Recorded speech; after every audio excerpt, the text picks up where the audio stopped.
Film yang sebentar lagi akan Anda saksikan ini menampakkan rahasia paling tersembunyi dari kehidupan Anda. Anda harus menyaksikannya dengan penuh perhatian karena film ini membahas masalah yang dapat mengubah cara pandang Anda terhadap dunia materi.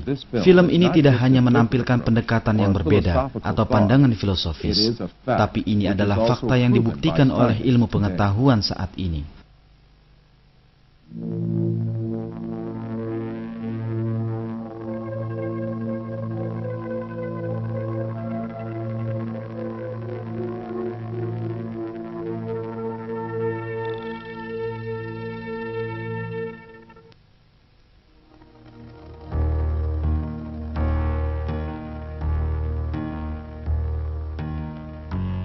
Manusia telah dibiasakan sejak awal kehidupannya untuk memandang bahwa dunia tempat ia hidup memiliki wujud materi yang absolut. Sehingga ia tumbuh dewasa di bawah pengaruh pengkondisian ini dan menjalani seluruh hidupnya dengan cara pandang ini. Akan tetapi, penemuan ilmu pengetahuan modern memperlihatkan kenyataan penting yang sama sekali berbeda dengan anggapan umum.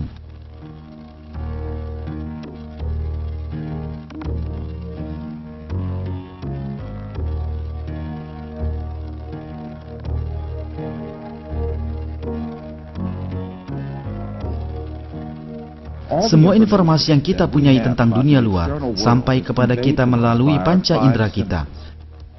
Dunia yang kita pahami terdiri atas apa yang dilihat oleh mata, didengar oleh telinga, dicium oleh hidung, dirasakan oleh lidah, dan disentuh oleh tangan kita.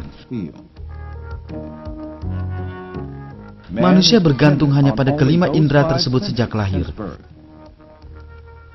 Itulah mengapa ia mengetahui dunia luar hanya sebatas apa yang diberikan melalui indera ini.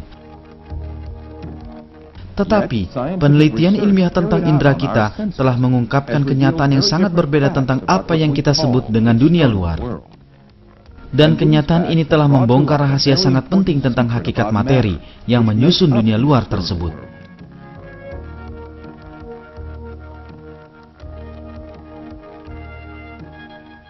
Pemikir abad ini, Frederick Vester, menjelaskan pencapaian ilmu pengetahuan pada bidang ini. Pernyataan sejumlah ilmuwan bahwa manusia adalah gambar. Segala yang dirasakan bersifat sementara dan tipuan, dan alam semesta hanyalah sebuah bayangan, tampak dibuktikan oleh ilmu pengetahuan di zaman kita. Agar lebih memahami rahasia di balik materi ini, marilah kita pahami kembali indera penglihatan yang memberikan kita informasi paling banyak tentang dunia luar.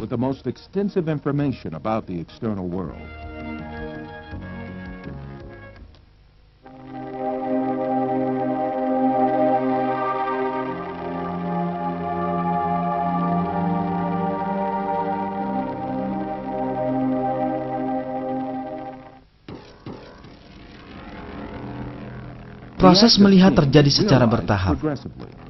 Pada saat melihat, kumpulan cahaya yang disebut foton bergerak dari benda menuju mata dan menembus lensa mata di mana foton ini dibelokkan dan difokuskan ke retina di belakang mata. Di sini, cahaya dirubah menjadi sinyal-sinyal listrik dan kemudian diteruskan oleh sel-sel syaraf ke pusat penglihatan di bagian belakang otak.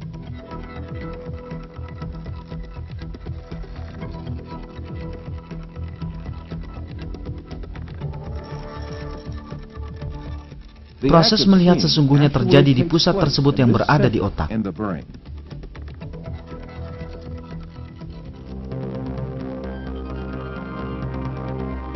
Semua pemandangan yang kita saksikan dalam kehidupan kita dan semua peristiwa yang kita alami sebenarnya kita rasakan di tempat yang kecil dan gelap ini. Film yang kini sedang Anda saksikan dan pemandangan luas tanpa batas yang Anda lihat di ufuk, keduanya masuk ke dalam tempat kecil berukuran beberapa sentimeter kubik ini.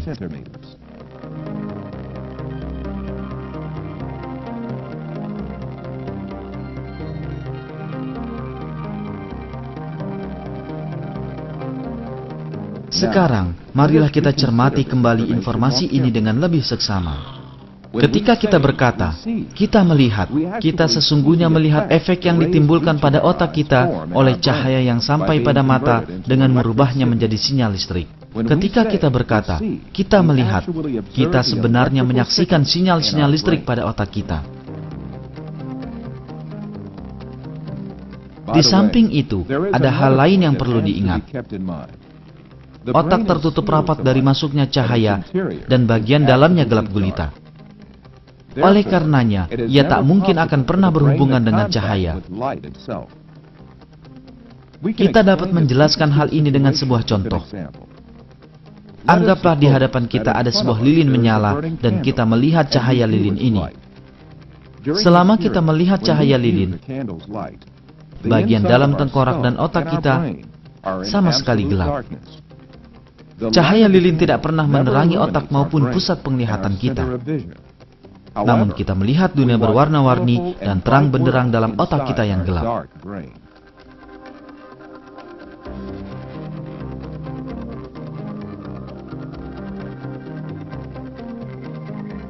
Hal yang sama terjadi pula pada semua indera kita yang lain. Suara, sentuhan, rasa dan bau, semuanya dirasakan di dalam otak sebagai sinyal-sinyal listrik. Jadi, otak kita sepanjang hidup tidak berhubungan langsung dengan materi sesungguhnya yang ada di luar kita, melainkan sekedar tiruan berupa sinyal listrik dari materi tersebut yang terbentuk di dalam otak kita. Disinilah kita tertipu ketika menganggap tiruan ini sebagai materi sesungguhnya di luar kita.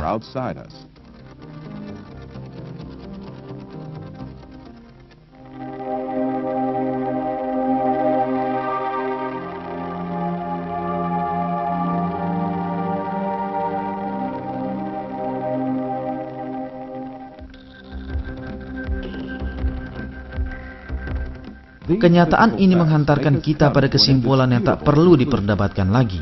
Semua yang kita lihat, sentuh, dengar, dan rasakan sebagai materi, dunia atau alam semesta hanyalah sinyal-sinyal listrik dalam otak kita.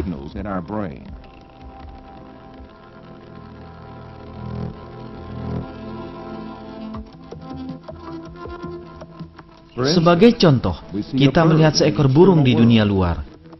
Nyatanya, burung ini bukanlah di dunia luar, tapi dalam otak kita. Partikel-partikel cahaya yang dipantulkan burung mengenai mata kita, dan kemudian dirubah menjadi sinyal-sinyal listrik. Sinyal-sinyal ini diteruskan oleh sel-sel neuron ke pusat penglihatan di otak. Burung yang kita lihat sesungguhnya adalah sinyal-sinyal listrik dalam otak kita. Jika syaraf-syaraf penglihatan yang menghubungkan ke otak diputus, penampakan burung tersebut akan segera lenyap. Dengan cara yang sama, suara burung yang kita dengar juga ada dalam otak kita. Jika syaraf yang menghubungkan telinga ke otak diputus, maka tidak akan ada suara yang terdengar.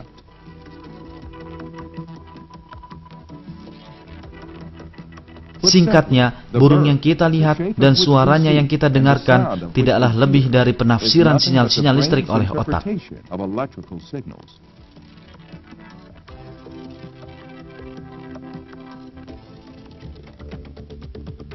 Hal lain yang perlu dicermati di sini adalah perasaan tentang jarak. Misalnya, jarak antara Anda dan layar ini tidaklah lebih dari perasaan tentang ukuran ruang yang terbentuk dalam otak Anda. Juga, benda-benda yang terlihat sangat jauh dalam pandangan seseorang ternyata adalah sejumlah bayangan yang terkumpul pada satu titik dalam otak.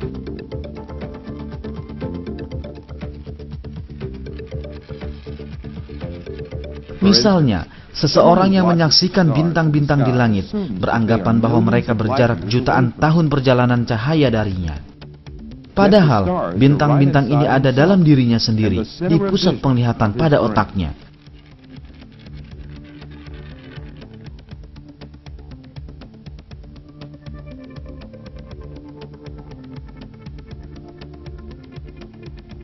Ketika sedang menonton film ini, Anda sebenarnya tidak berada di dalam ruangan sebagaimana yang Anda yakini.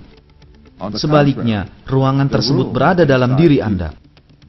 Penglihatan Anda terhadap tubuh Anda membuat Anda berpikir bahwa Anda berada di dalamnya. Namun Anda harus ingat bahwa tubuh Anda pun adalah gambar yang terbentuk dalam otak Anda. Apakah keberadaan dunia luar sangat diperlukan? Sejauh ini, kita telah berulang kali menyebut dunia luar dan dunia persepsi atau penampakan yang terbentuk dalam otak kita. Yang terakhir inilah yang sebenarnya kita lihat. Namun, dikarenakan kita tidak pernah mampu bersentuhan langsung dengan dunia luar, bagaimana kita dapat yakin bahwa dunia luar ini benar-benar ada? Sudah pasti kita tidak dapat. Satu-satunya dunia yang dengannya kita dapat berhubungan langsung adalah dunia penampakan yang kita huni dalam otak kita.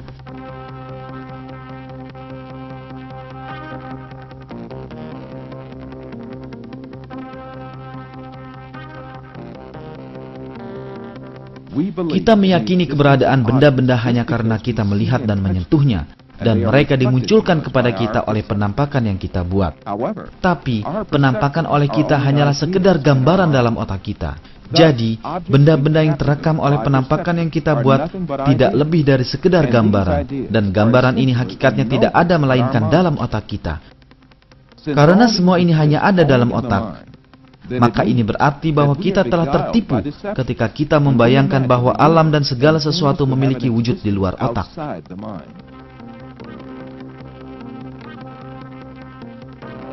Untuk membayangkan bahwa materi memiliki wujud di luar otak adalah tipuan belaka. Penampakan yang kita saksikan sangat mungkin berasal dari sumber tiruan. Hal ini dapat dipahami dengan contoh berikut.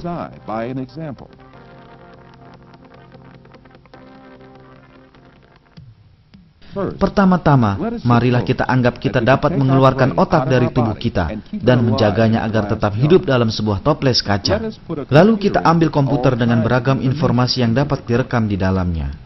Terakhir, marilah kita masukkan sinyal-sinyal listrik dari semua data yang dapat memunculkan situasi seperti gambar, suara, dan rasa ke dalam komputer ini. Marilah kita hubungkan komputer ini dengan pusat penginderaan dalam otak kita menggunakan kabel elektroda dan mengirim data yang telah terekam ke otak kita. Di saat otak kita merasakan sinyal-sinyal ini, ia akan melihat dan hidup dalam situasi yang dimunculkan sinyal-sinyal ini. Dari komputer ini, kita juga dapat mengirim ke otak kita sinyal-sinyal tentang gambaran diri kita. Misalnya, kita dapat mengirim ke otak kita sinyal-sinyal yang berhubungan dengan indera penglihatan, pendengaran, dan peraba yang kita rasakan ketika kita duduk di kursi. Dalam keadaan ini, otak kita akan menganggap dirinya sebagai seorang bisnismen yang sedang duduk di kantornya. Dunia bayangan ini akan berlangsung selama rangsangan terus-menerus datang dari komputer tersebut. Kita tak pernah menyadari bahwa kita hanya terdiri dari otak. Sungguh sangat mudah kita terkecoh dalam mempercayai penampakan yang tanpa disertai wujud materi sebagai hal yang nyata. Inilah yang sebenarnya terjadi dalam mimpi kita.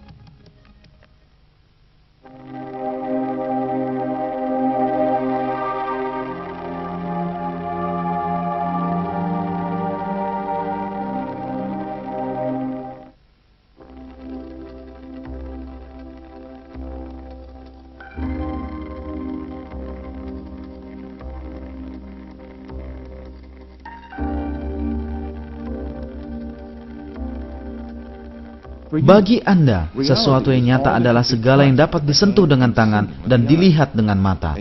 Dalam mimpi, Anda dapat pula menyentuh dengan tangan Anda dan melihat dengan mata Anda. Namun pada kenyataannya Anda tidak memiliki tangan atau mata. Tidak ada pula sesuatu pun yang dapat disentuh atau dilihat. Sehingga, ketika mempercayai apa yang Anda rasakan dalam mimpi sebagai keberadaan secara materi, Anda telah tertipu.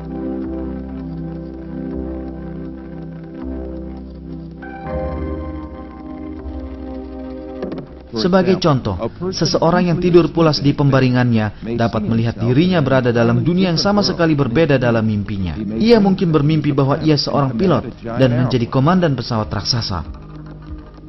Dan ia bekerja sangat serius mengomandani pesawat tersebut. Padahal orang ini tidak beranjak selangkah pun dari tempat tidurnya. Dalam mimpinya, ia mungkin berada pada sejumlah keadaan yang berbeda dan bertemu kawan, berbicara dengan mereka, makan dan minum bersama. Kendati pun sekedar penampakan yang tidak memiliki wujud materi, pengalaman dalam mimpi ini terasa sama sekali nyata. Hanya ketika bangun dari mimpinya lah, ia kemudian menyadari bahwa semua ini hanyalah penampakan. Jika kita dapat dengan mudah hidup dalam dunia semu mimpi kita, maka hal yang sama dapat berlaku pada dunia yang kini kita huni. Ketika kita terbangun dari mimpi, tidak ada alasan logis untuk tidak berpikir bahwa kita telah memasuki mimpi yang lebih panjang yang kita sebut kehidupan nyata. Alasan kita menganggap mimpi kita sebagai hayalan, sedangkan dunia sebagai alam nyata, hanyalah akibat kebiasaan dan prasangka kita.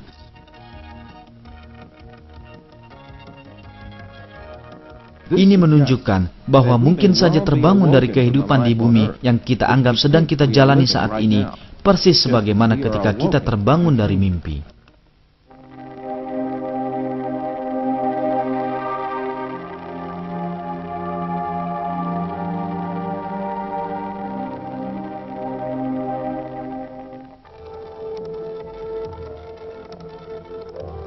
Setelah semua kenyataan materi ini terungkap, kini muncul pertanyaan yang paling penting. Jika peristiwa di alam materi yang kita ketahui pada hakikatnya adalah sekedar penampakan, bagaimana dengan otak kita? Oleh karena otak kita adalah materi sebagaimana lengan kita, kaki atau benda lain, ia mestinya juga sekedar penampakan sebagaimana semua benda lainnya. Contoh lain akan lebih menjelaskan hal ini. Marilah kita anggap bahwa kita memanjangkan syaraf-syaraf yang menuju ke otak kita dan meletakkan otak tersebut di luar kepala kita sehingga kita dapat melihatnya dengan mata kita. Pada keadaan ini, kita akan dapat melihat otak kita dan menyentuhnya dengan jari-jari kita. Dengan demikian, kita dapat memahami bahwa otak kita juga tidak lebih dari sebuah penampakan yang dibentuk oleh indera penglihatan dan peraba. Lalu, kehendak apakah yang melihat, mendengar, dan merasakan semua indera yang lain jika bukan otak? Siapakah dia yang melihat, mendengar, meraba, dan merasakan rasa dan bau?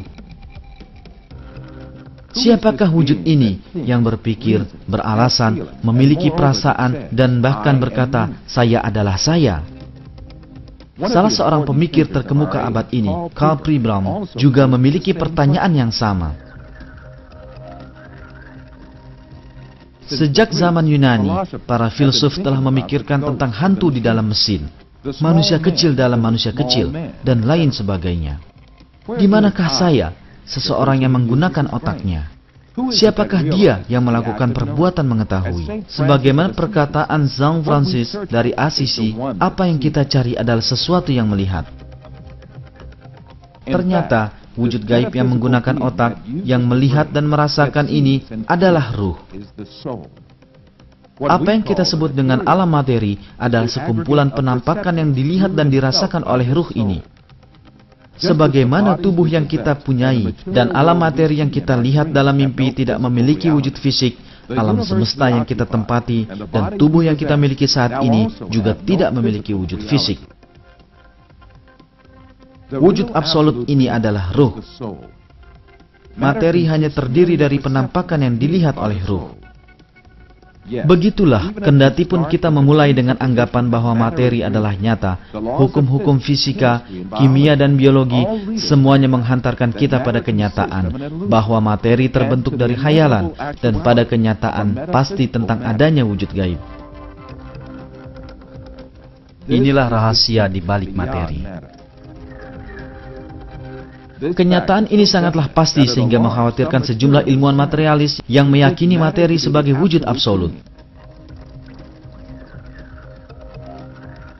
Penulis artikel ilmu pengetahuan, Lincoln Barnett, berkata dalam bukunya The Universe and Einstein, seiring dengan penyederhanaan semua kenyataan objektif menjadi sebuah dunia bayangan dalam persepsi oleh para filosof, para ilmuwan telah menyadari keterbatasan yang mengkhawatirkan tentang indera manusia.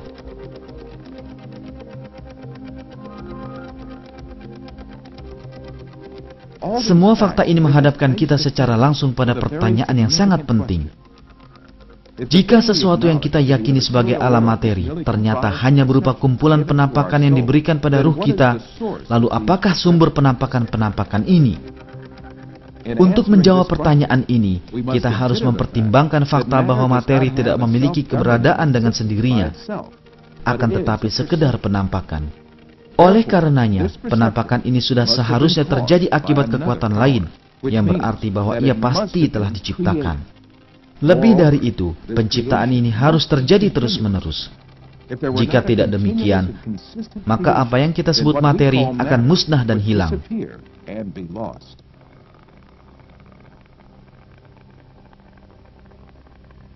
Hal ini dapat disamakan dengan televisi yang terus menampilkan gambar selama ada sinyal yang terus-menerus dipancarkan.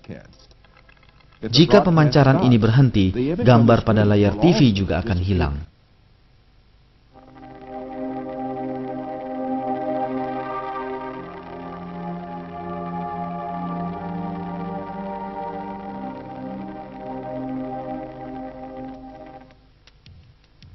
Jadi, siapakah yang menjadikan ruh kita melihat tanah, manusia, tumbuhan, tubuh kita, dan segala hal lain yang kita lihat? Sangat jelas bahwa ada pencipta Maha Agung yang telah menciptakan seluruh alam materi, yakni keseluruhan penampakan dan terus-menerus menciptakan tanpa henti. Karena pencipta ini memperlihatkan penciptaan yang luar biasa, dia pasti memiliki kekuatan dan kebesaran abadi. Semua penampakan dia ciptakan sesuai kehendaknya, dan dia berkuasa atas segala yang diciptakannya setiap saat. Pencipta ini adalah Allah, penguasa langit dan bumi.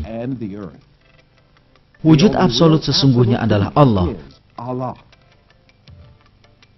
Segala sesuatu selainnya hanyalah bayangan yang dia ciptakan. Kenyataan ini dijelaskan oleh ulama besar Islam, Imam Rabbani, sebagaimana berikut.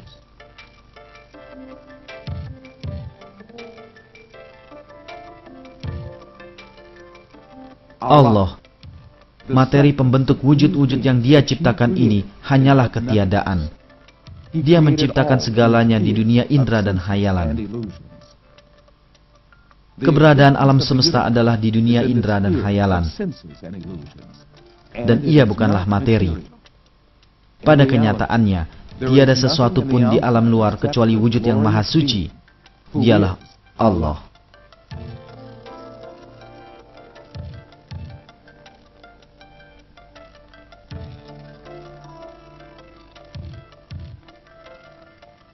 Di semua empat penjuru jagat raya yang terbentuk oleh beragam penampakan adalah wujud Allah sebagai wujud nyata satu-satunya.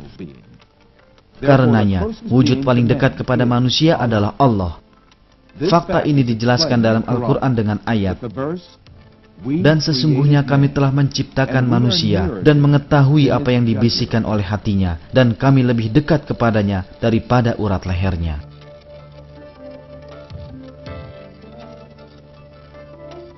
Dimanapun kita berada, Allah bersama kita. Ketika Anda menyaksikan film ini, wujud terdekat dengan Anda adalah Allah yang menciptakan segala sesuatu yang Anda lihat setiap saat. Selama Allah menjadikan kita melihat gambar dan merasakan apa yang ada di dunia ini, kita akan terus hidup di dunia ini. Ketika Ia menghentikan gambar dan cita rasa tentang dunia ini, lalu menampakkan malaikat maut kepada kita dan memberikan penampakan tentang dimensi yang berbeda, ini berarti kita telah meninggal dunia. Hari kebangkitan, penghisaban, surga, neraka, dan semua kehidupan abadi akan diciptakan dengan cara yang sama untuk kita.